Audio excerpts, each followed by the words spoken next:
नमस्कार, शाम के 6 बज चुके हैं। आप न्यूज़ 24 देख रहे हैं। मैं हूं आपके साथ डॉक्टर मीना शर्मा। पूर्वी राजस्थान से लेकर पश्चिम और उत्तर से लेकर दक्षिण, हर तरफ बीजेपी के वरिष्ठ नेताओं का तांता लगा है। वहीं मुख्यमंत्री अशोक गहलोत की योजनाओं के जरिए तमाम प्रयास कैसे जनता को लुभाकर एक बार फिर से सत्ता में वापसी और राजस्थान में जो परंपरागत नियम है उसे कैसे बदला जाए। यही वजह है कि हर दिन शाम 6 बजे हम हाजिर होते हैं आपके सामने राजस्थान के तमाम राजनीतिक घटनाक्रम को लेकर आज के अपडेट के साथ। तो आज हमारे साथ विशेष मेहमान है और चर्चा हम इस विषय पर करेंगे कि क्या गहलोत का मॉडल चलेगा या फिर मोदी का चेहरा राजस्थान में कोई करिश्मा कर पाएगा। राजस्थान चुनाव में अभी 4 महीने से ज्यादा का वक्त है, लेकिन चुनावी तापमान पूरी तरह से यहाँ के जून के तापमान से कहीं ज्यादा गर्म है। ऐसे में क्या कुछ चल रहा है। बहुत अच्छा पैनल है हमारे साथ विशेष मेहमानों का। मेरे साथ अनिल चतुर्वेदी जी हैं, वरिष्ठ पत्रकार हैं। साथ ही मदन प्रजापत बीजेपी से, अरुण शर्मा कांग्रेस से, उपेन यादव और भरत बेनीवाल, आप दोनों बेरोजगार संघ से जुड़े हुए लोग हैं।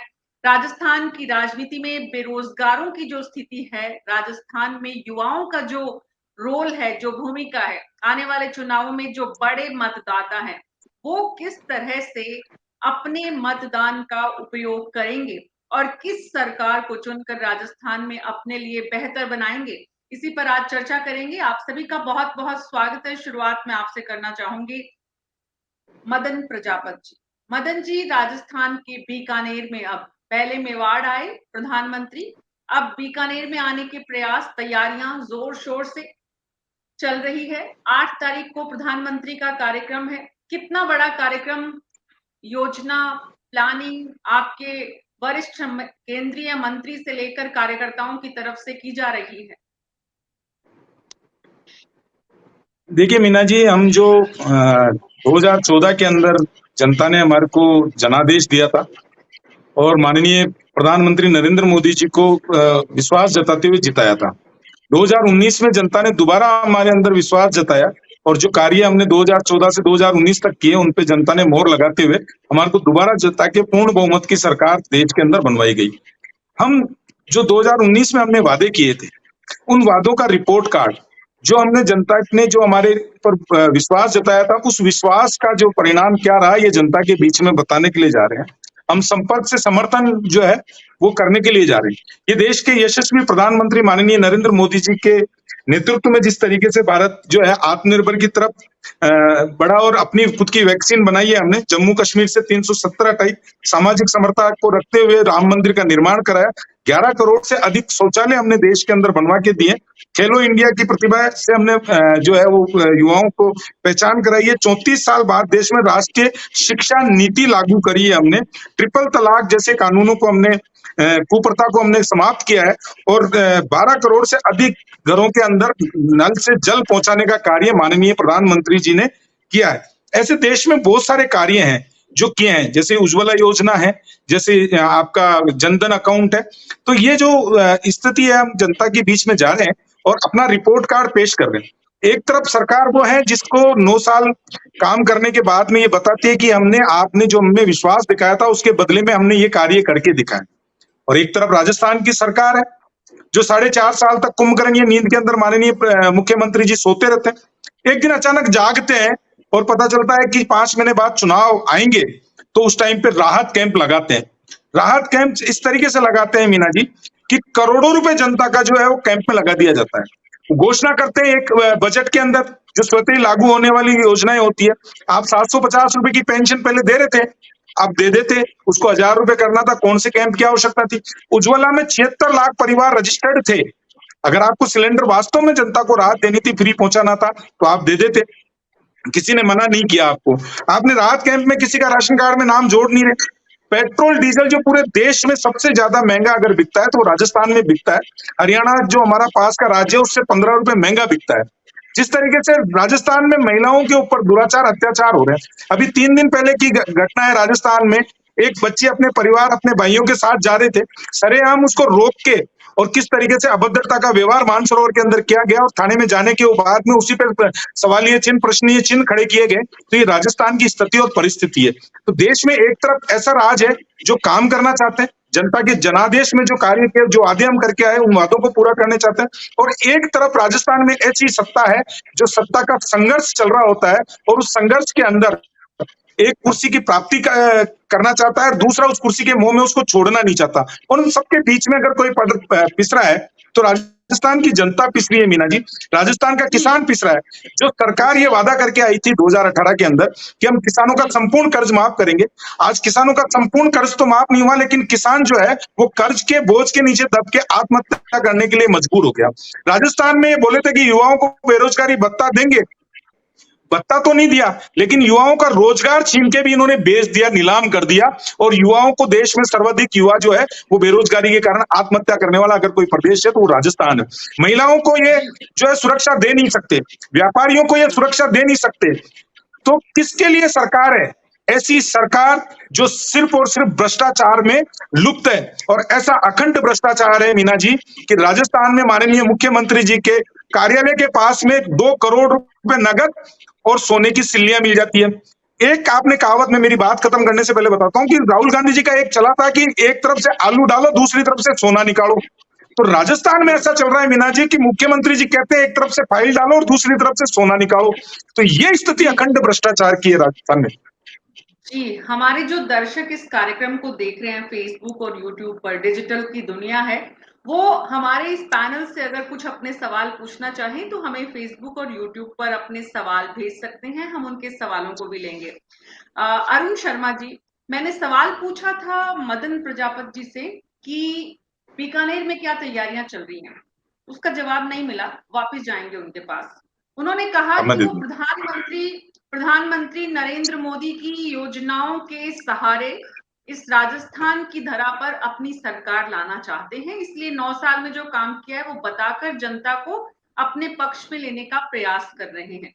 कांग्रेस का मॉडल जो है वो पूरी तरह से अशोक गहलोत ने लोक कल्याणकारी राज्य का जो मॉडल स्थापित करने का प्रयास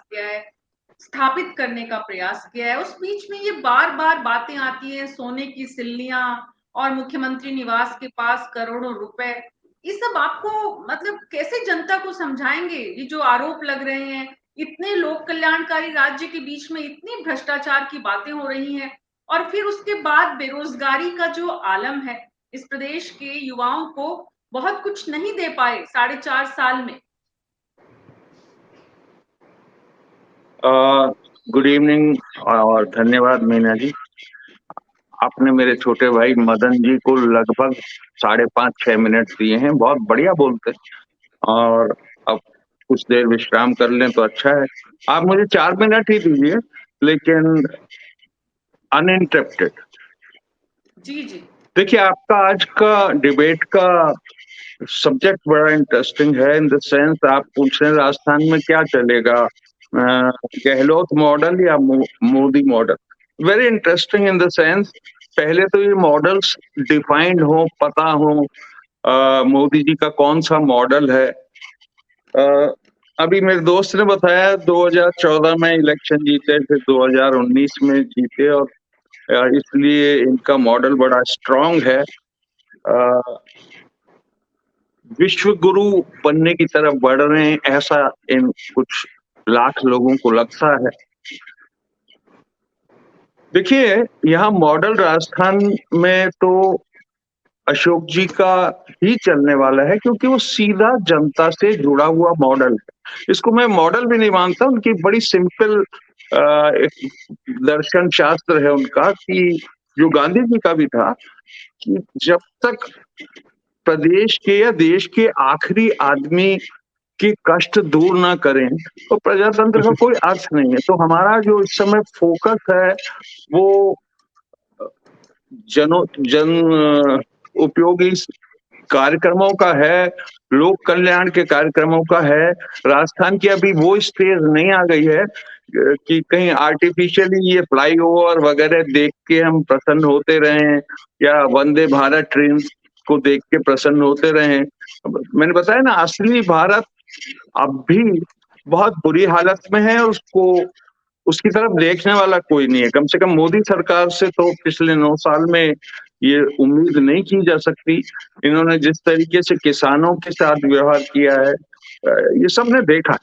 महिलाओं की, मदन जी को इतना दर्द होता है कि महिलाओं पे अत्याचार हो रहे हैं। मेरे ख्याल में ऐसी पार्टी को सोच विचार के बोलना चाहिए, जहां विश्व में जिन बेटियों ने भारत का नाम उज्जवल किया, पहली बार मेडल जीत के लाई, जिनको प्रधानमंत्री जी ने खुद पर्सनली कहा ये मेरी बेटी जैसी हैं, उनके साथ इनने क्या व्यवहार किया है वीर सावरकर जी के जन्मदिन के दिन, पूरे देश ने देखा है। संरक्षण जिसे कहते हैं, नारी पे अत्याचारों का या संरक्षण की परिभाषा अगर मीना जी चाहिए आपको, ब्रजभूषण शरण सिंह बेस्ट एग्जाम्पल है। क्या क्या नहीं किया गया है उसको बचाने के लिए। वो पॉक्सो की FIR नहीं हो, उसमें चेंज हो, बच्ची को मजबूर किया जाए, उसको बाप को ब्लैकमेल किया जाए, व्हाटएवर, लेकिन बड़ी सफलता से ये उसको भी दबा लाए। किसान आंदोलन की हालत आपने देख ही ली। सारे ये जो विश्व गुरु जी हैं, सारे विश्व के इंडेक्स आप देखेंगे मीना जी, आपको शायद जानकारी भी होगी। हैप्पीनेस इंडेक्स होती है, एक भुखमरी की इंडेक्स होती है, एक प्रेस फ्रीडम की इंडेक्स होती है। सभी प्रकार के मानक सब कंट्रियों पे लिए जाते हैं। हमारी हालत खराब है। इनकी परेशानी ये है कि कोई ऑस्ट्रेलिया का प्राइम मिनिस्टर इनको बॉस कह दे तो भक्त लोग बहुत खुश हो जाते हैं। किसी जमाने में 60-70 के डिके में बॉस या तो अजीत होते थे या उसके बाद रंजीत होते थे, या अपने कॉर्पोरेट लाइफ में मीना जी आपने देखा होगा अपने बॉसेस होते हैं जिनकी कॉरिडोर में लोग बुराई करते रहते हैं, बहुत खड़ूस आदमी है। आप खुश कैसे हो सकते हो? मेरे को नहीं लगता किसी भी डॉक्टर मनमोहन सिंह को, इंदिरा जी को, नेहरू जी को कोई दूसरा प्राइम मिनिस्टर बॉस कहे। या जो बाइडेन, व्यंग भी नहीं समझते ये लोग। अगर अमेरिका के राष्ट्रपति कहे कि मैं मोदी जी के ऑटोग्राफ लेना चाहता हूं, ये सचमुच मान लेते हैं। मतलब इतना भोलापन किस काम का? हमारी हालत खराब है। अमेरिका की यात्रा बहुत वाणिज्य के हिसाब से और रिश्तों के हिसाब से बहुत ऐतिहासिक है, मुझे इसमें कोई शक नहीं। बढ़िया यात्रा थी, लेकिन आप मोदी जी को 9 साल में पहली बार किसी ने 2 सवाल पूछ लिए डॉक्टर मीना, जो कि इनको इंफॉर्मेशन दे के इनसे पूछ के कि ये 2 सवाल पूछे जाएंगे।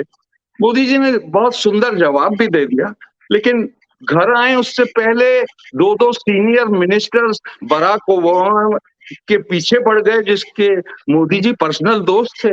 मोदी जी कहते थे मेरे उससे तू तड़ाक के रिश्ते हैं। तो मेरा मतलब ये 2 मॉडल हैं। एक प्रपंच का मॉडल है जिसमें हर किसान की आय 2022 में दुगनी होनी थी। हम 2023 में हैं, तो इसके इलेक्शन की तैयारी। प्रधानमंत्री Awas Yojana 2022 again was the year, जबकि हर गरीब के सर पे छत होनी थी। वादों की लिस्ट है, 2 करोड़ बेरोजगारों को रोजगार दिया जाना चाहिए था। 72,000 अपॉइंटमेंट लेटर प्रधानमंत्री जी बांटते हैं, कोरियर से भेज दीजिए। अरुण शर्मा जी, 6 मिनट आपको भी हो गए। 6 मिनट की बात आपने 4 मिनट की थी, मैंने 6 मिनट आपको दिए क्योंकि आपने मदन जी को 6 मिनट देने की बात की। You are very fair, you are very fair. आप दोनों ही, आप कम से कम आपकी 6 मिनट में 5 मिनट मोदी जी की ही बात कर रहे हैं। इसका मतलब कुछ तो है मोदी जी में, जो उन्होंने काम किए और जिनकी आप चर्चा कर रहे हैं, आप आलोचना भी कर रहे हैं, तब भी मोदी से आगे नहीं हट पा रहे।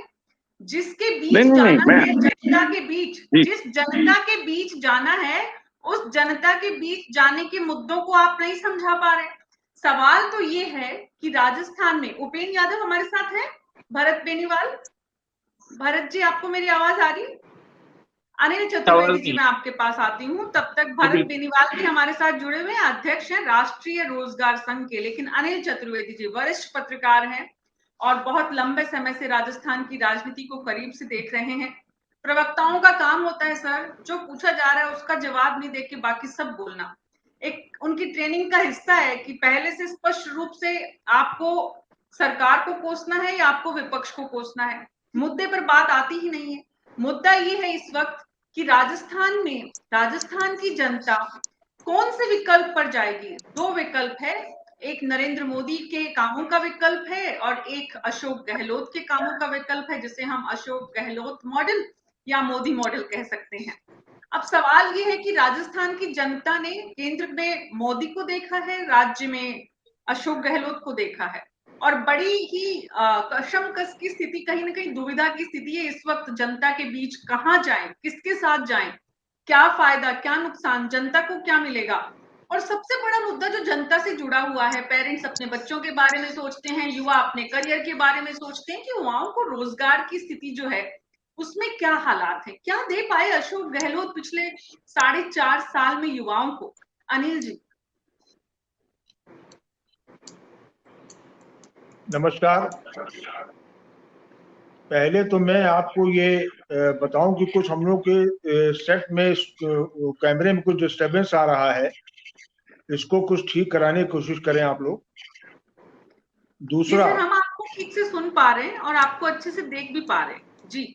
चलिए, तो मैं ये देखिए, राजस्थान में जो परंपरा रही है वो तो यही रही कि एक बार भाजपा और दूसरी बार कांग्रेस। पर इस बार का जो माहौल, खास तौर से पिछले 3-4 महीने का जो माहौल बदला है, उसने जो है इस रिवाज को बदलने की भी तरफ एक प्रकार से संभावना, स्थिति, हालात पैदा कर दिए। समस्या क्या है कि आज अभी हमारी कल एक वरिष्ठ भाजपा नेता से बात हो रही थी, तो उनको स्वयं भी ये लगा कि 3 महीने में माननीय मुख्यमंत्री अशोक गहलोत जी ने काफी कुछ जो है स्थिति अपने पक्ष में कर ली है। वो इनके सबसे बड़ा क्रेडिट उसके लिए जा रहा है, इनके जो अभी हाल में महंगाई राहत शिविर जो लगाए जा रहे हैं, इसमें गहलोत जी ने जो है स्वयं इसकी कमान संभाली, इसकी मॉनिटरिंग करी। उसके बाद जब ये और घर शिविर में गए, देखा, वहां के हालात देखे और वहां जनता से जुड़ाव भी इनका हो गया। ये चीज जो है बड़ी इम्पैक्ट कर रही है, राजस्थान की जनता को बड़ा प्रभावित कर रही है। उन वरिष्ठ नेता महोदय का कहना यही था कि हम 3 महीने पहले ये कहा करते थे कि साहब जाहिर बात है भाजपा ही आएगी क्योंकि उसका टर्न है, पर आज हम ये कह सकते हैं कि नहीं, गहलोत जी ने अपनी स्थिति लड़ाई को बराबर ला दिया है। एक तो ये मुद्दा हो जाता है। दूसरा ये है कि उन्होंने एक और बड़ी नोटिबल बात कही हमसे कि साहब आज स्थिति ये है कि केंद्र के बड़े बड़े नेता आ रहे हैं, जैसे राजनाथ सिंह आए, अगले दिन जेपी नड्डा साहब आ गए, कल अमित शाह जी आ गए, का ये सब उड़ रहे हैं और गहलोत इस समय जो है धरती पे चल के अपना काम कर रहा है। ये इसका प्रभाव पड़ेगा, जनता इससे इम्प्रेस होगी। तो ये जो माहौल बदला है, मानस बदला है, मूड बदला है, ये सारा गहलोत के पक्ष में जा रहा है। ये स्थिति वर्तमान की दिखाई पड़ रही है जी। जहां तक राजस्थान की समस्याओं को, यहाँ के लोगों की समस्याओं से जुड़ी बात है, वो सही बात है कि आज यहाँ के युवा देश के अन्य युवाओं की तरह, देश भर युवाओं की तरह बेरोजगारी से परेशान है। सबसे बड़ा जो अपराध उसके साथ मजाक हो रहा है वो ये हो रहा है, कुछ भर्ती परीक्षाओं के पेपर लीक हो रहे हैं। ये एक बहुत ही गंभीर मुद्दा है। इससे आप एक प्रकार से युवा के मानस को जो है चोट पहुंचा रहे हैं, उनके भविष्य के साथ खिलवाड़ कर रहे हैं। ये एक बहुत ही गंभीर मुद्दा है जिसपे हो सकता है कि युवा कुछ अब की बार करवट ले, बदलाव करे और एक नाराजगी दिखाए। दूसरी समस्या यहाँ पे ये है, जो एक घर भर की बात है, रसोई गैस की, ईंधन की, पेट्रोल की, वो भी बहुत गंभीर समस्या है। और ये सही है कि राजस्थान में पेट्रोल के और डीजल के इसमें वैट सबसे ज्यादा, बहुत ज्यादा देश भर के अन्य राज्यों से।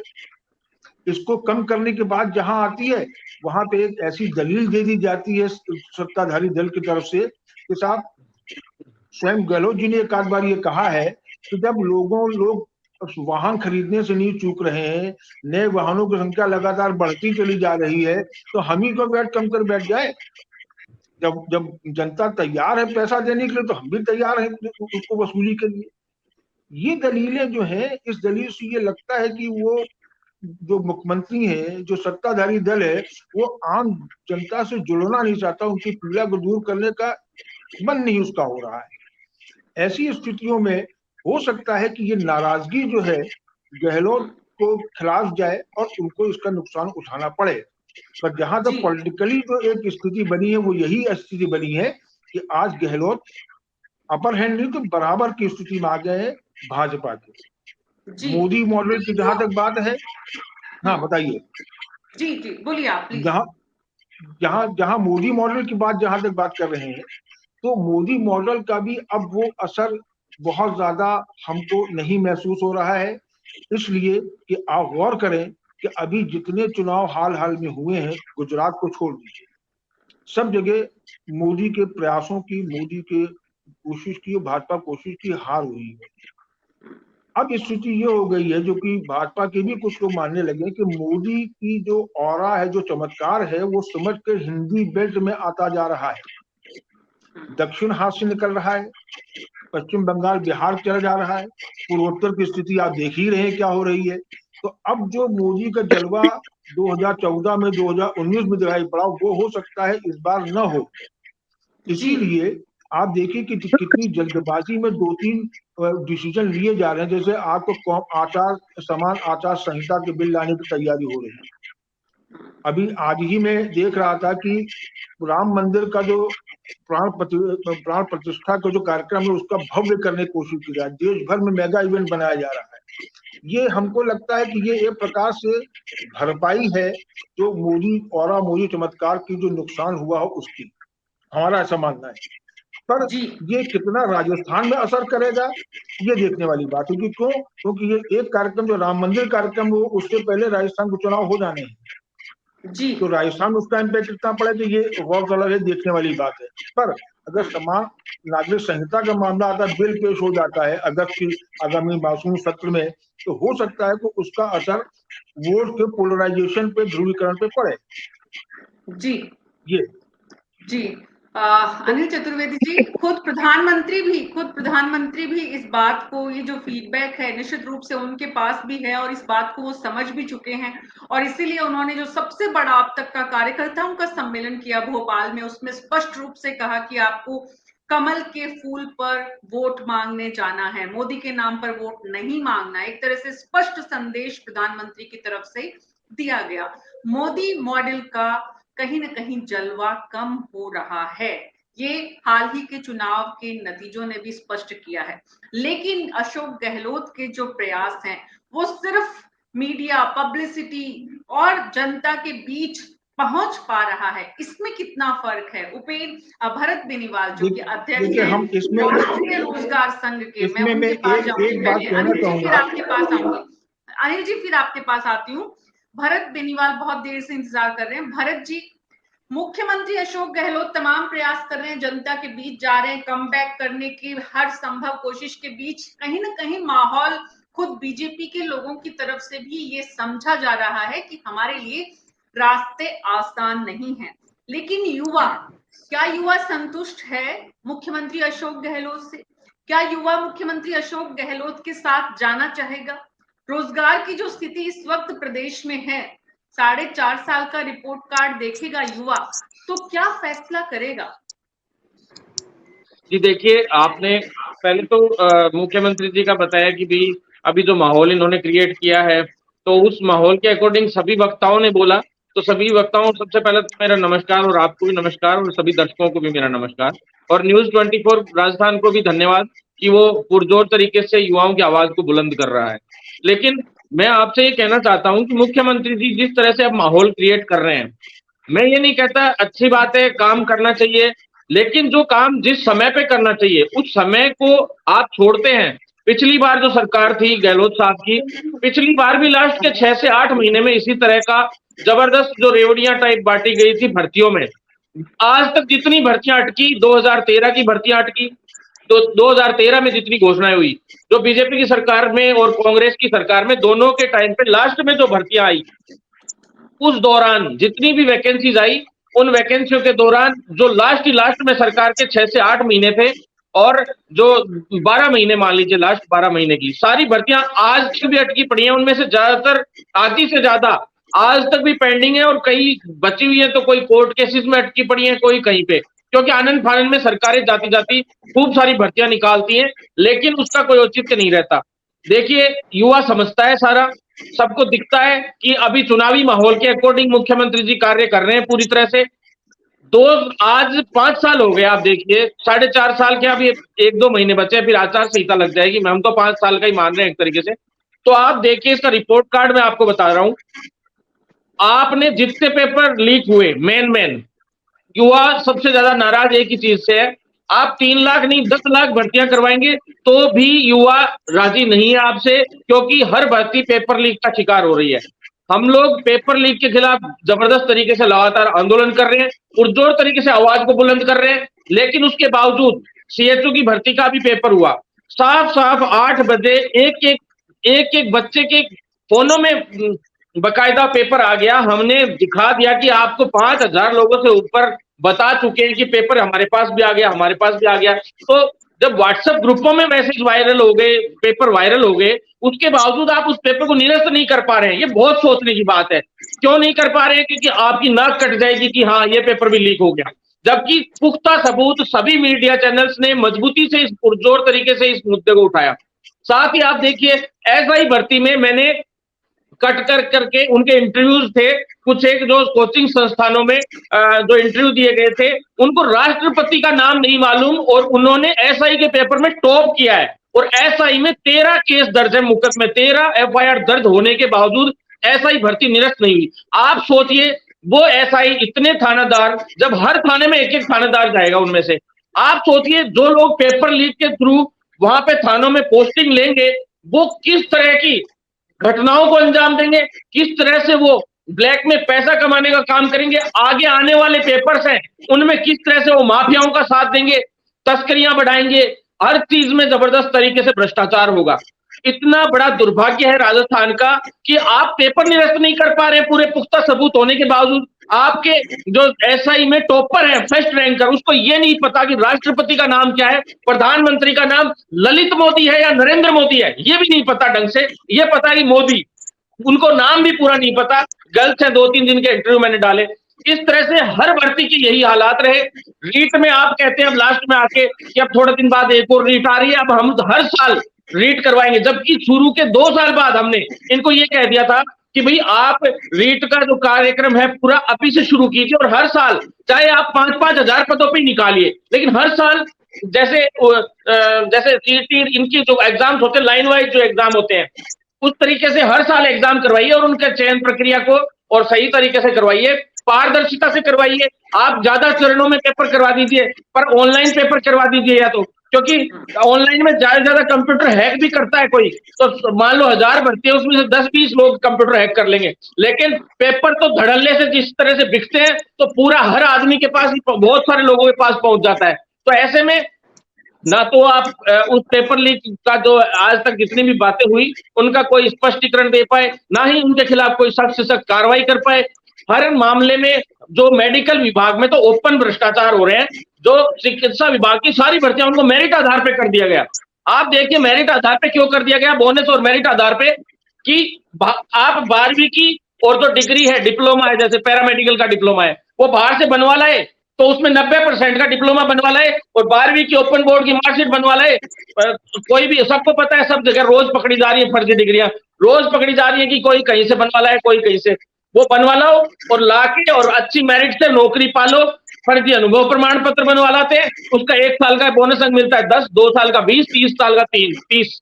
आपको सामने नियम बदलकर आप खुला फर्जीवाड़ा कर रहे हो, आपके चिकित्सा विभाग के अधिकारी कर रहे हैं, चिकित्सा मंत्री जी इन्वॉल्व है, मुख्यमंत्री जी को 3 साल से लगातार समझा रहे हैं कि भाई ये फर्जीवाड़ा हो रहा है, फर्जीवाड़ा हो रहा है, फर्जीवाड़ा हो रहा है, लेकिन मुख्यमंत्री जी ने 1% भी उस मामले में अभी तक कोई संज्ञान नहीं लिया। क्यों? क्योंकि कई लोग ऐसे भड़का देते हैं उसमें कि संविदा कर्मियों को इस बोनस अंक से लाभ मिलकर ये परमानेंट हो रहे हैं। अरे भाई, तुम्हें 2-5 हजार संविदा कर्मी दिख रहे हैं, तुम्हें 2.5 लाख 3 लाख मेडिकल का युवा नहीं दिख रहा।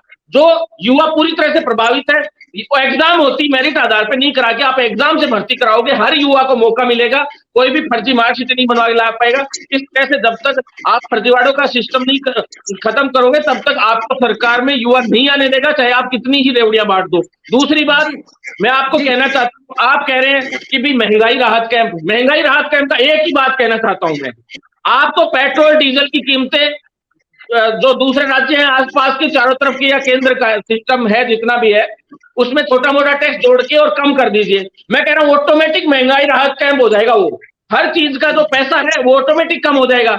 आपने 13 रुपए यूनिट बिजली ले ली, ठीक है, 13 रुपए यूनिट बिजली ले रहे थे आप, और अब आप फ्री कर रहे हो। बेवकूफ समझा है क्या युवा को? कहीं बेवकूफ नहीं है युवा, सब समझता है युवा। आप पूरी प्लानिंग से गेम कर रहे हो कि भाई युवा जब भी पेपर लीक का मुद्दा उठाता है, भ्रष्टाचार का मुद्दा उठाता है, तो टीवी पे खबरें कौन सी चलेंगी? आज पायलट साहब की यहाँ मीटिंग हो गई, आज गहलोत साहब की यहाँ मीटिंग हो गई। अरे भैया हमारा पेपर लीक का तो मुद्दा ही कौन हो जाता है? आप में समझौता तो 1 साल पहले ही हो गया था, लेकिन आपको क्या है, युवाओं के मुद्दे सामने नहीं आने चाहिए, इसलिए आप लोगों ने माहौल क्रिएट कर रखा है। आप ध्यान से कान खोल के सुन लीजिए, मैं ये कहता हूं मुख्यमंत्री जी कि आपको गांव में घुसने नहीं देगा युवा इस बार, अभी भी वक्त है, 2 महीने बचे हैं। आप भर्तियों के लिए, मैं ये नहीं कहता सरकारी भर्ती ही एक रोजगार की व्यवस्था है, आप इस तरह का सिस्टम लाइए कि आप स्वरोजगार की भी व्यवस्था करवाइए, सभी तरह के अच्छे से काम कीजिए कि प्राइवेट सेक्टर में भी रोजगार मिल सके हर तरीके से। हम ये नहीं कहते बीजेपी अच्छा कार्य कर रही है, विपक्ष अच्छा कार्य कर रहा है, केंद्र में बीजेपी की भी कुछ कमियां, उनके खिलाफ भी हम लगातार बोलते रहते हैं। केंद्र को भी रोजगार निकालने चाहिए क्योंकि युवाओं के लिए केंद्र में भी रोजगार बहुत कम आ रहे हैं। चाहे कितने भी मुद्दों, अभी राजस्थान की बात चल रही है तो राजस्थान के ऊपर हम फोकस करें क्योंकि युवा सारे के सारा जो हम आंदोलन कर रहे हैं तो राजस्थान स्तर पे अभी हमारे आंदोलन चल रहे हैं। हमने यात्राएं निकाली, साइकिल यात्रा लेके गए, खूब आंदोलन। यूं कहते हैं संविदा कर्मियों को हमने परमानेंट कर दिया, अरे भाई संविदा कर्मी बेचारे रोज आंदोलन कर रहे हैं, आपने आजीवन उनका संविदाकरण कर दिया, आजीवन संविदा पे लगा दिया कि भाई ठीक है 60 साल तक तुम्हें कोई नहीं हटा सकता। आपको नियमित करना है तो आप स्थायी कर्मचारियों की इक्विवेलेंट पे स्केल लगा लेते हुए करते ढंग से आप क्लियर तरीके से, 2-3 राज्य हैं जिनमें किया भी गया है, तो आप क्यों नहीं कर रहे हैं इस तरह का कार्य? आप कहते हैं ओपीएस वो कर दिया कर्मचारियों के लिए, ओपीएस का भी मामला आपका क्लियर नहीं हो पाया, ओपीएस तो बाद में देना आपको, तो उस वक्त तक कौन इंतजार कर रहा है? और 39,000 करोड़ का इश्यू अभी तक क्लियर नहीं हुआ उसमें, तो इस तरह से बातें नहीं होती। आप मूल भरत जी आपका जो जोश हमें दिख रहा है, ये जोश अगर राजस्थान के युवाओं का सामने आ जाए तो इस पूरे मतदान का दिशा ही बदल जाएगी इस चुनाव की।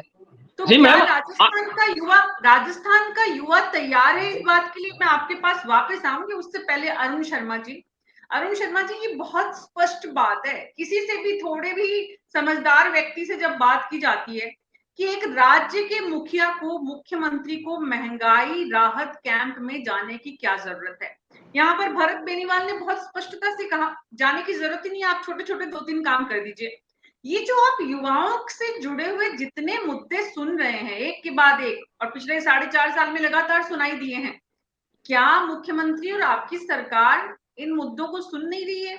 आप कान सुन, मतलब ये बातें आप लोगों को ऐसा लगता है कि चुनावों में आप इन सब से पार पा जाएंगे? जो आपने ऊपरी आवरण से जितने कैंप लगाए हैं या जितनी जन कल्याणकारी योजनाओं की घोषणा की है, नए जिलों का सपना दिखाया है, उन सब से क्या आप, ये जो युवाओं का गुस्सा है, ये जो युवाओं की परेशानी है, उनकी चिंता है, उनका करियर है, उनका रोजगार है, इसको पीछे छोड़कर आप गहलोत मॉडल से चुनाव जीत लेंगे? देखिए डॉक्टर मीना, अभी मेरे नौजवान दोस्त ने बहुत ही उनकी उम्र के हिसाब से बड़ा ओजस्वी बातें की हैं उन्होंने, और वो ये भी कह रहे हैं कि गांव में घुसने नहीं देंगे कांग्रेस के लोगों को, इस टाइप का भी कुछ उन्होंने कहा है। मैं फिर भी मेरे दोस्त को सलाह ये देता हूं, आज की तारीख में भी कांग्रेस इस आपका बेस्ट ऑप्शन है। हम बहुत ईमानदार नियत से हमने युवाओं के लिए काम किया है। ये भी झूठ है कि पिछले 4-5 महीनों में ही सरकार सारा काम कर रही है। पिछले 4-5 महीनों में जरूर ये महंगाई राहत केंद्र खोले गए हैं जगह जगह, इसकी आलोचना नहीं होनी चाहिए। ये अभूतपूर्व है। अक्सर ये होता था दोस्त की घोषणाएं कर दी जाती थी, जिस आदमी को पता होना चाहिए कई बार उसको पता ही नहीं है, गांव में बैठा है, वो ढाणियों में बैठा है। ये पहली बार है कि सरकार खुद आगे बढ़ के सीधा संपर्क कर रही है, पूरे फॉर्म भरे जा रहे हैं, उनको हाथ के हाथ सर्टिफिकेट दिए जा रहे हैं। ये कम क्रांतिकारी काम नहीं है और ये सब जन सरोकार के हैं। फ्यूअल की आपने एक जिक्र किया, जरूर राजस्थान में हरियाणा से ज्यादा होगा। बाकी मैं आपको विश्वास दिलाता हूं मध्य प्रदेश में राजस्थान से 2 रुपए ज्यादा ही है, वहां भारतीय जनता पार्टी गवर्नमेंट। बॉम्बे में कोई अलग रेट है, ये डिस्टेंस पे भी इन्वॉल्व करते हैं। देखिए, सही एड्रेस पे समस्या उठाइए, समस्या केंद्र की है। 8 साल हो गए दोस्त मेरे, अगर आप ध्यान से देखें तो क्रूड ऑयल का रेट आधा से कम हो गया है। जब से एक समय में सरदार मनमोहन सिंह जी गवर्नमेंट थी, 134 यूरो डॉलर पर बैरल रेट था, तब भी ये 70 से ऊपर नहीं गया था इतनी खराब हालत में भी। अब आधे से कम है वो रेट। लगातार ये जब से यूक्रेन का युद्ध हुआ है, उसका अच्छा आर्थिक लाभ उठा के इन्हें रशिया से एक्सपोर्ट किया है सारा तेल।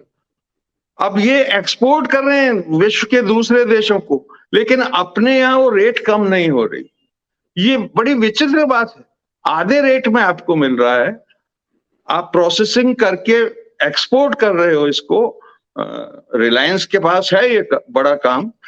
आप लोकल डोमेस्टिक लोगों को राहत नहीं दे सकते, इसका कोई लॉजिक इनके पास कभी न रहा है, न ये समझा पाएंगे। खैर, मैं इसलिए कह रहा हूं कि कांग्रेस अब भी बेस्ट होप है नौजवानों के लिए। एक देखो, बड़ा सच्चा सीधा बंदा इसको नेतृत्व कर रहा है, इसका जो हर एक के पास जाता है, दुख दर्द हो, कहीं भी दुख दर्द हो, समस्याएं हो, वो पहुंचता है। राजस्थान में एक ऐसा नेता उपलब्ध है जो बहुत संवेदनशील है। देखिए, करीब 1.25 लाख नौकरियां निकाली गई, 2.5 लाख अब भी अनफॉर्चुनेटली प्रोसेस में है।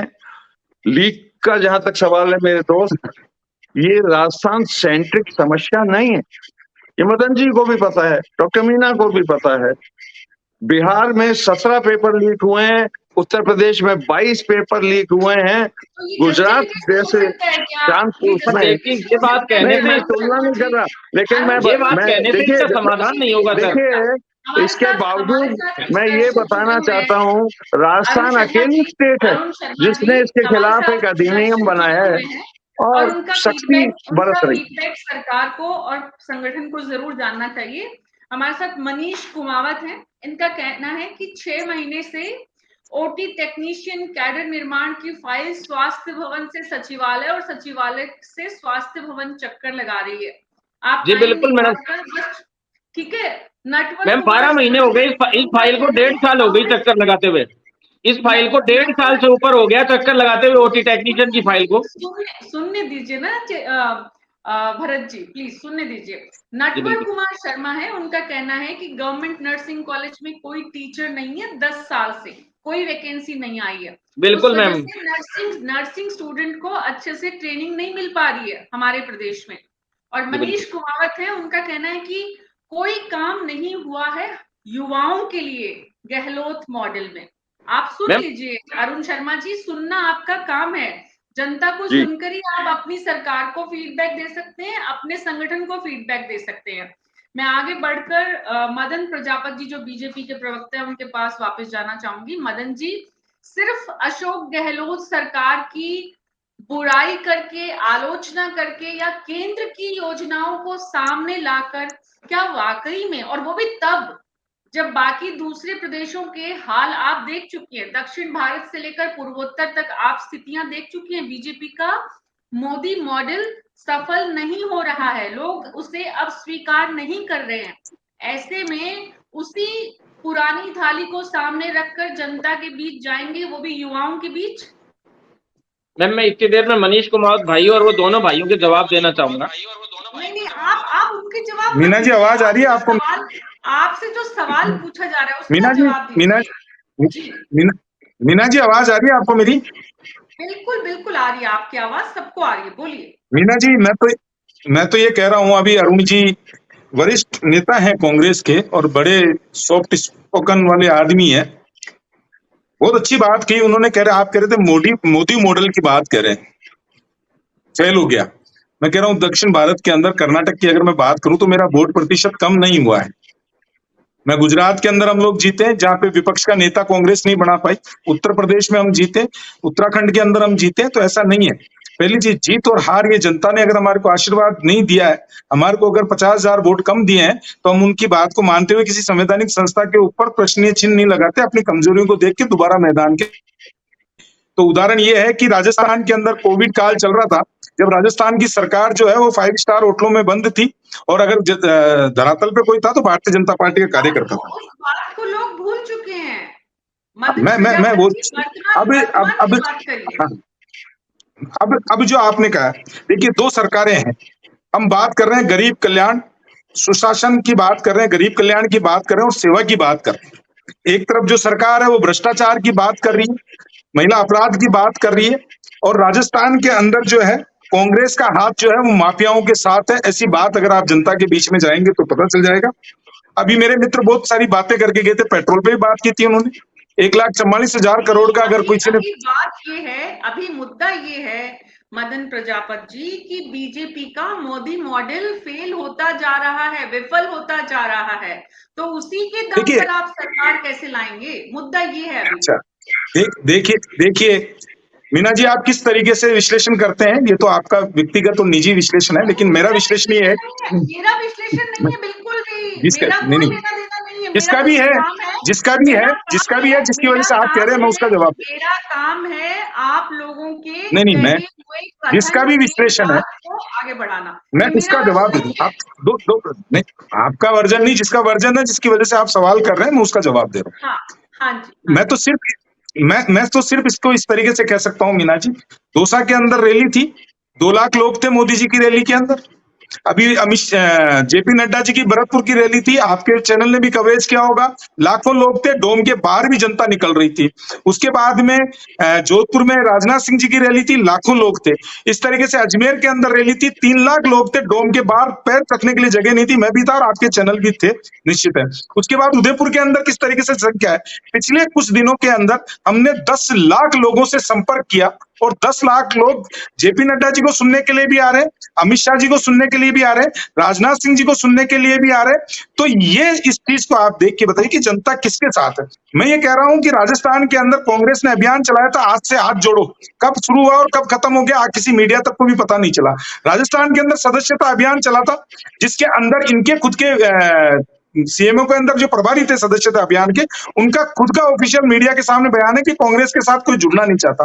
राहुल गांधी जी जब ईडी से पूछताछ कर रहे थे तो गोविंद सिंह डोटासरा जी ने अपने लोगों को कहा था कि मंत्री के साथ में लोग नहीं आते, संख्या नहीं आती है, गनमैन आता है और एक पीएसओ पीए आता है, इसके अलावा संख्या नहीं आती है। किस तरीके से बिरला ऑडिटोरियम में गोविंद सिंह डोटासरा ने कार्यकर्ताओं से कहा कि जनता को लेके आओ। और अभी अगर आपने खुद का कांग्रेस का सर्वे है जिसके अंदर यह है कि 70 सीटों के ऊपर कांग्रेस सीधे सीधे हार रही है, ये कांग्रेस का सर्वे, और 35 सीटों के ऊपर कांग्रेस 3 बार से चुनाव नहीं जीत पाई है। तो मैं आपको जो विश्लेषण है उसका कारण क्या है उसके पीछे जाना पड़ेगा आपको। हम कहते हैं राहत कैंप है, आप फोल्डर बांट रहे हैं, लाखों करोड़ों का रजिस्ट्रेशन करा रहे हैं। मैं तो कहता हूं बिजली कम करनी थी इनको, 50 यूनिट फ्री दे रहे थे, 100 यूनिट दे देते, 1 अप्रैल से योजना लागू हो जाती। कहनी और कतनी, करनी और कतनी में बहुत अंतर है मीना जी। ऐसा अंतर है जो 1 अप्रैल से लागू होने वाली घोषणा है वो आज तक बिजली किसी को 100 यूनिट फ्री नहीं मिली, बल्कि हुआ क्या कि 52 पैसा प्रति यूनिट का सरचार्ज राजस्थान की जनता को देना पड़ा और 7 पैसा प्रति यूनिट का सरचार्ज जो है वो अडानी वसूल कर रहा है, अडानी टैक्स का। जिस अडानी को रोज पानी पी के गालियां बकते ना मेरे मित्र, वही अडानी का टैक्स वसूल करता है। ये कह रहे थे महिलाओं की बड़ी चिंता हो रही थी। अभी खाजूवाला की घटना देखिए, एक दलित लड़की के साथ में किस तरीके से सामूहिक बलात्कार हुआ और रक्षक की भक्षक बन गए, पुलिस कस्टडी में संरक्षण मिल रहा है उनको। ये राजस्थान की स्थिति है। राजस्थान की स्थिति यह है कि राजस्थान के मुख्यमंत्री की अध्यक्षता में बैठक होती है और उसमें यह होता है कि पेपर माल खाने में रखे जाएंगे और पेपर शिक्षा संकुल में रखे जाते हैं, और आज तक उसका जवाब नहीं है कि पेपर मुख्यमंत्री जी की अध्यक्षता के बाद में निर्णय होने वाला कौन सा अधिकारी उसने निर्णय बदल दिया। राजस्थान के अंदर दो चाबी होती है पेपर की, जोरीलाल मीणा से कौन लेके गया आज तक नहीं। बलात्कार की बात कर रहे थे, जोरीलाल मीणा के बेटे के ऊपर बलात्कार का सामूहिक बलात्कार का आरोप है, 164 के बयान थे, उसके बाद भी किस तरीके से माननीय मुख्यमंत्री जी ने क्लीन चिट दे दी। और महिलाओं की बात करने वाले व्यक्ति थे, मेरे मित्र चले गए हैं, एक 10 सेकंड दीजिएगा, 10 सेकंड दीजिएगा। महिलाओं की बात करने वाले मेरे मित्र थे जो कह रहे थे कि महिलाओं की चिंता कर रहे थे। राजस्थान की विधानसभा में लोकतंत्र के सबसे बड़े मंदिर के अंदर इस सरकार के मंत्री ने यह कहा कि राजस्थान मर्दों की भूमि है, इसलिए राजस्थान में बलात्कार ज्यादा होते हैं। राजस्थान के मुखिया ये कहते हैं कि 56% महिलाएं बलात्कार के झूठे मामले दर्ज करवाती है। आप ये बताइए, महिला और राजस्थान का मुखिया और राजस्थान का मंत्री ऐसे निम्न स्तर के बयान इतने छोटे करके बताता है, तो अपराधियों के हौसले अगर कोई बुलंद करता है तो राजस्थान में कांग्रेस की सरकार करती है। जी, आप सवाल पूछ रहे थे।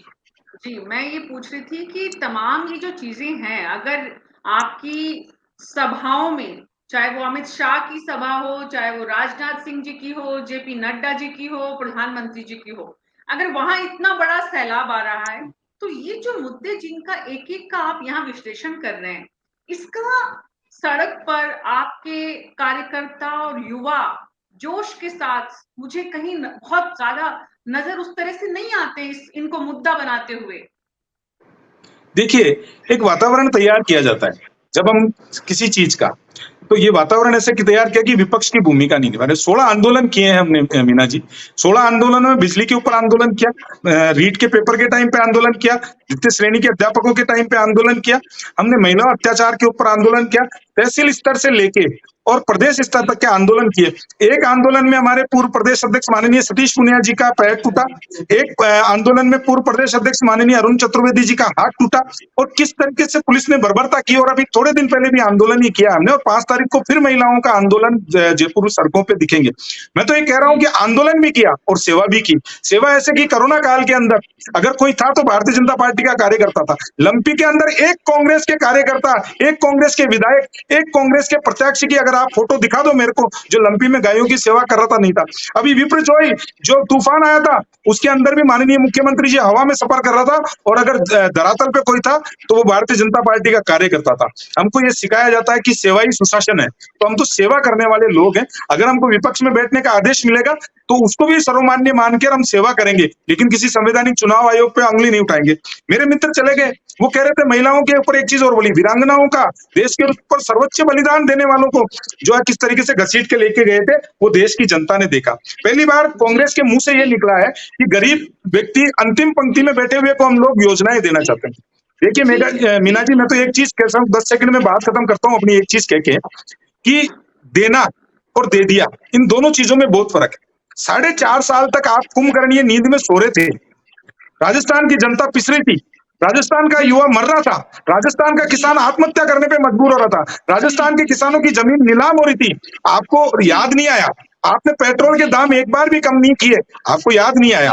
आप सिर्फ यह तर्क दे रहे हो कि 1 रुपया महंगा है भोपाल के अंदर, एमपी में। कितनी हास्यास्पद बात है, 15 रुपए सस्ता है हरियाणा के अंदर, वो नहीं दिखेगा आपको।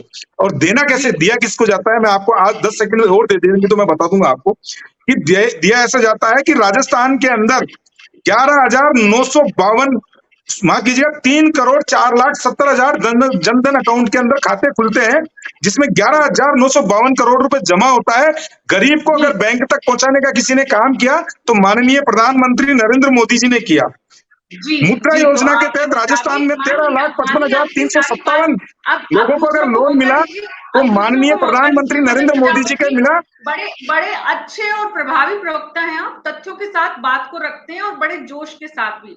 लेकिन अनिल जी, जो मदन जी यहाँ पर बात कर रहे हैं, अनिल चतुर्वेदी जी, मदन जी जिस तरह से बात कर रहे हैं कि भाई जनता को ये समझाएंगी बीजेपी कि आपने कहा क्या और किया क्या। आज 4.5 साल बाद जो माहौल बनाने का प्रयास किया जा रहा है, वो माहौल सिर्फ कुछ समय के लिए बनाया जा सकता है, लेकिन उसे चुनाव में, मतदान में नहीं बदला जा सकता। अनिल चतुर्वेदी जी, लंबा अनुभव है आपका, कई चुनाव देखे हैं आपने। वाकई में अशोक गहलोत ने जो अब पिछले 3 महीने में स्थितियां बदल दी हैं, वो चुनाव तक उसी तरह से रह पाएंगे? देखिए, एक चीज आपको मैं बड़ा स्पष्ट बता दूं। देखिए, चाहे वो कांग्रेस के अरुण जी हो, चाहे मदन जी हो भाजपा के, इनको अपनी पार्टी लाइन के ही बीच में रहना, उससे आगे नहीं निकल सकते हैं। पर सब जानते हैं कि भीड़ कैसे इकट्ठी की जाती है, कैसे टारगेट दिए जाते हैं नेताओं को, कैसे भीड़ इकट्ठी होती है। तो इससे आप भीड़ से ही मत अंदाज लगाइए, क्योंकि आपको याद होगा कि बंगलौर में भी रोड शो कितने लंबे लंबे पीएम मोदी जी करके आए हैं, पर नतीजा क्या निकला। एक तो ये बात। दूसरी बात ये है कि जहां तक जनता रोड शो को लेकर अनिल जी, उस रोड शो को लेकर सवाल ये भी उठे थे और बहुत सारे उस तरह की सोशल मीडिया पर पिक्चर्स भी आई थी कि वही कुछ लोग थे जो उस रोड शो में लगातार चल रहे थे साथ में। हाँ, मतलब मैं यही कह रहा हूँ, रोड शो का इम्पैक्ट जो जितना प्रचार प्रसार में तो माहिर हैं ये सारी पार्टियां जितनी होती हैं, पर समस्या ये होती है कि देखिए, जनता भी जो है, मतलब healing is the best medicine वाला बात होती है। आप चाहे जैसी स्थिति, बेरोजगारी समस्या है, महंगाई की समस्या है, पर तात्कालिक जो मैटर, जो माहौल चेंज होने वाली बात होती है, उसका इम्पैक्ट भी काफी पड़ता है। दूसरी बात क्या है कि आज जो राजस्थान में आप देख लो तो सीएम जो है वो आगे से लीड करके चुनाव कैंपेन कर रहा है, और वो ये सबक उसने पिछले अपने 2 कार्यकाल से लिया है। पिछले 2 कार्यकाल में भी उसने अच्छी योजनाएं बनाई, जिसके बारे में उन्होंने हार के बाद कहा भी बड़ी शानदार योजनाएं थी, पता नहीं जनता ने क्यों वोट नहीं दिया। पर उस समय भी एनालिसिस अगर आप गौर करो, मीडिया में तो आई थी कि साहब प्रचार प्रसार में ही वो सिमट के रह गई सारी योजनाएं, जनता तक धरातल तक पहुंची ही नहीं वहां तक।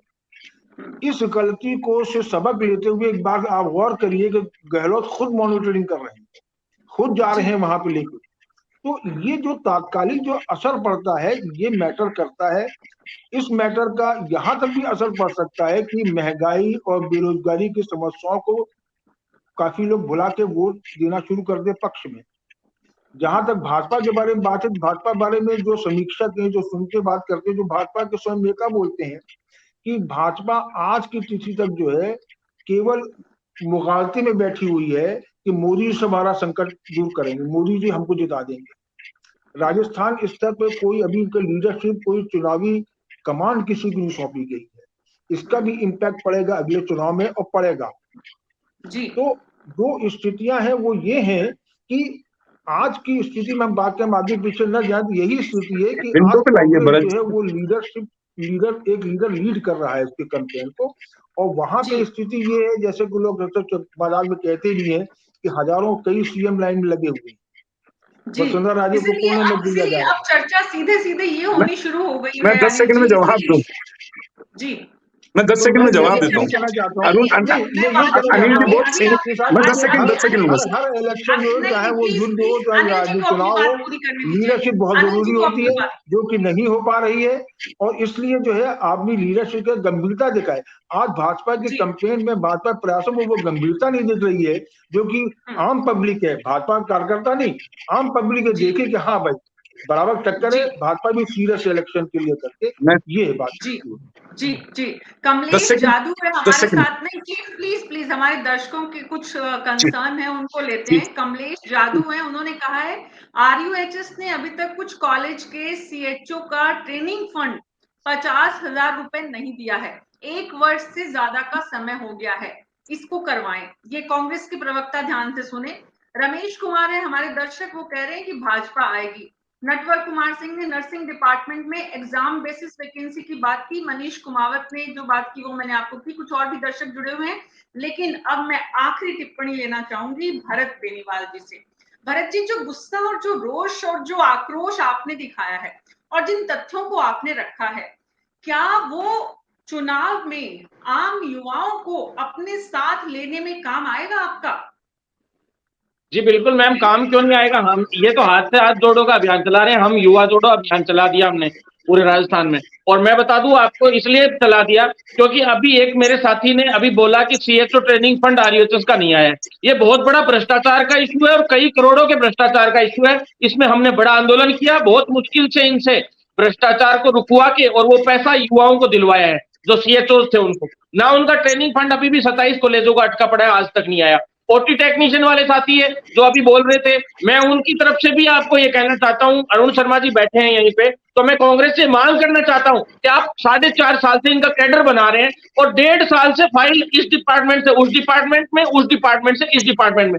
अरे आप कैडर बनाते रहिए, कोई दिक्कत नहीं है, लेकिन कम से कम इनके लिए भर्तियां तो निकालिए। जब 8 भर्तियां निकली है तो ये भी भर्तियां निकल सकती थी। सभी जगह OT टेक्नीशियनों की आवश्यकता है, सभी जगह स्टाफ की कमी है, नर्सिंग ऑफिसर्स की कमी है, डॉक्टर्स की कमी है, नर्सेज की, ANM की, पैरामेडिकल स्टाफ की, फार्मासिस्ट की, मेडिकल विभाग की बात कर रहा हूं मैं, सभी जगह पद खाली है। पैरामेडिकल स्टाफ तो चाहे OT टेक्नीशियन हो, चाहे डायलिसिस टेक्नीशियन हो, हमें तो ये समझ में नहीं आ रहा कि काम किस तरह से चला रहे हैं। फिर जो भर्ती कर रहे हैं वो बैकडोर एंट्री से भर्ती करें, उनको फिर आगे चल के परमानेंट करने की बात करेंगे।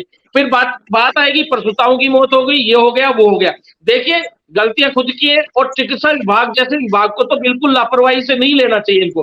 कम्युनिटी हेल्थ ऑफिसर्स को बोले नियमित करेंगे हम, नियमित करने की बात थी, संविदाकरण, आजीवन संविदाकरण कर दिया। आपको तुरंत प्रभाव से संविदा कर्मियों को परमानेंट करना चाहिए। उनके 4800 ग्रेड पे के कैडर जो बनाने की बात है वो नहीं हो पाई। फिर बहुत सारी डिमांड्स हैं, 1 लाख भर्तियों का वर्गीकरण नहीं हो पाया। आप कह रहे थे हम वर्गीकरण कर रहे हैं, वर्गीकरण कर रहे हैं, अब कह रहे हैं 30,000 सफाई कर्मी भी भर्ती थी। हमारे मेडिकल विभाग की संविदा कर्मी जितने साथी, उन्होंने काफी समय से आंदोलन कर रखा था सफाई कर्मियों की भर्ती के लिए। 30,000 भर्तियां निकल आई, उनमें भी आपने आपस में लड़वा दिया कि इसमें बोनस अंक मिलेगा, नहीं मिलेगा। हर भर्ती के यही हालात है, हर भर्ती को आपने फंसाने का काम कर दिया। आप भर्तियां 10 लाख निकाल रहे हैं, लेकिन वो सारी फंस जाती है। फिर इन्हीं के लोग इनमें लीडरशिप कर देते हैं, तो वो भर्तियां अटकाने का काम भी वही लोग कर देते हैं। क्यों? क्योंकि कोर्टों में फंस जाती है कभी। अब 5 साल में जब कोई भर्तियां, वही हालात हो गए। पिछली सरकार में भी 70-80 हजार भर्तियां धरातल पे 1 लाख भर्तियां इंप्लीमेंट हो पाई थी। अब की बार भी वही 1 लाख भर्तियां इंप्लीमेंट हो पाई है, बाकी तो इंप्लीमेंट हो ही नहीं पाई ना अभी तक भर्तियां। युवाओं के सामने चुनौती है कि आखिर जाए कौन से रास्ते पर। पिछली बार भी यही हुआ, इस बार भी यही हुआ। 10 सेकंड हमारे दीजिएगा। साथ बहुत सारे जी मैम, हम तो प्रत्याशी भी उतार देंगे मैदान में। इस बार युवा बहुत मजबूत है। तमाम जो लोग हैं हमारे साथ, प्रियंका, ये जो पुष्पेंद्र सिंह राठौड़, इन लोगों ने बहुत बड़ी संख्या में, दर्शकों ने अपने बहुत सारे सुझाव और बातें रखी, उनमें से कुछ मैंने आज 10 सेकंड देंगे, कुछ कल रखेंगे। जी 10 सेकंड से ज्यादा नहीं है समय मदन जी। 11 भी नहीं लूंगा मैं तो। अनिल जी बहुत वरिष्ठ व्यक्ति हैं, इन्होंने कहा है कि भीड़ कैसे लाई जाती है, मैं तो इतना सा बताना चाह रहा था। अरुण जी बैठे हैं पैनल में, आप इनको बताइए कि भीड़ कैसे लेके आए। कांग्रेस के पास नहीं है भीड़, वो 2000 आदमी भी नहीं आते हैं। एक चीज, दूसरी चीज ये कह रहे थे, गोविंद सिंह डोटासरा जी खुद कहते हैं कि हम 33 जिलों में से जो है 13 जिलों में चुनाव हार रहे हैं। ये कौन सा कॉन्फिडेंस लेके आते हैं। हेमाराम जी कहते थे एक बार अनिल जी जरूर बोलिएगा, आप कांग्रेस को फॉर्मूला बता के जाइएगा, ऑफलाइन या ऑनलाइन दोनों में से, कि वो भीड़ कैसे आती है। बात कही है अनिल जी ने, तो जो बात कही है वो आपके बीजेपी के साथी द्वारा कई भी बात को साझा किया है, दर्शकों को स्पष्ट रूप से कहा है कि बीजेपी की चिंता है। निश्चित रूप से बीजेपी के पास, नहीं मैं तो वैसे ही बता रहा हूँ। आज जो सबसे बड़ी चिंता है राजस्थान में बीजेपी की, वो है नेतृत्व की। बिना नायक के कोई भी राज्य, कोई भी दल, कोई भी सरकार, कोई भी संगठन कामयाबी हासिल नहीं कर सकता। इस बात को बीजेपी भी बेहतर समझती है, इसीलिए नायक के नाम पर नरेंद्र मोदी है और यहाँ पर नायक के नाम पर चेहरा सामने अशोक गहलोत का है। देखना होगा राजस्थान की जनता अशोक गहलोत को स्वीकार करती है या नरेंद्र मोदी को एक बार फिर से बीजेपी के लिए रास्ता बनाने का मौका देती है। अभी समय है, हर दिन शाम 6 बजे इसी तरह से अलग अलग विषयों पर जो जनता से जुड़े हुए हैं, हम सीधे आपके साथ चर्चा करेंगे राजस्थान की राजनीति से जुड़े वरिष्ठ मेहमानों के साथ। आज के लिए मेरे साथ इतना ही। न्यूज़ 24 पर कल शाम 6 बजे फिर मुलाकात होगी। नमस्कार।